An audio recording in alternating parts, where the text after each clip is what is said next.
We're here with Mark Cuban at the Mavs gaming facility. This is a big day, I would say, just for sports in general because of the Supreme Court ruling, but probably an even bigger day on the basis of you are invested in an esports gambling site. It's very close to home. How do you feel about today's ruling? I think Unicorn's going to benefit significantly. I don't think people realize that gambling is legal in 118 countries already, and Unicorn already has a foundation there. They already have the technology in place, and so now it's just about leveraging up depending on what each individual state decides here in the United States. I think it was reported in a study before the ruling. It was going to be something like 30 and a half, so like 35-ish states. How quickly do you expect that to move, you think? I think some of the technologically advanced states will move relatively quickly, but my hope is, and I know the NBA really espouses this, is that there's a federal approach to it as opposed to everybody having to deal with each state individually. And if that's difficult in the short term, I think it'd be really smart for the commissions from as many states as possible to work together to standardize things, because that will enable the most creativity.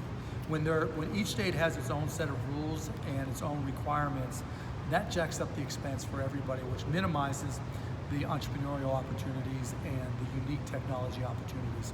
And so if they can work together, I think that will accelerate it, both from a business opportunity, jobs, taxes, and from a social perspective.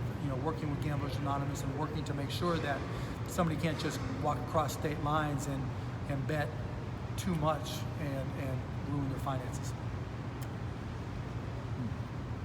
For you, you've obviously made jokes in the past about running for president, among other things. How do you think lawmakers will lean on you, especially in the state of Texas, about kind of advice? I don't think they'll lean on me.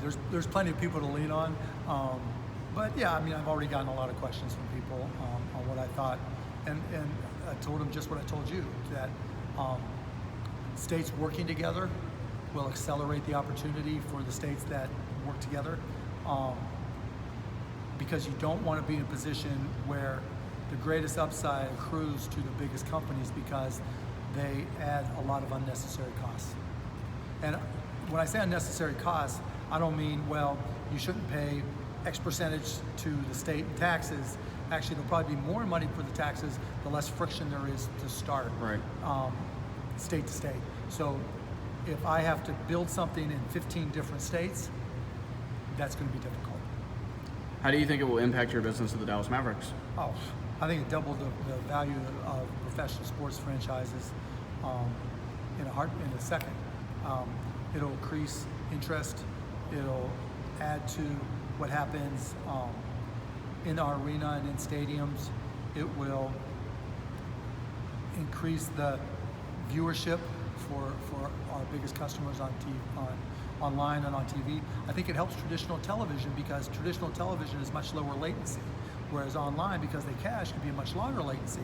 And so you got to be careful that there aren't, high frequency bettors that are being people who are working from an online betting environment to versus using DirecTV, Dish, Charter, Comcast, whoever, because one's going to be faster than the other. So if you're particularly with prop bets, you could find yourself out of the odds very, very quickly. So there's a lot of ways that I think, a lot of things that have to be considered, but it's going to be interesting.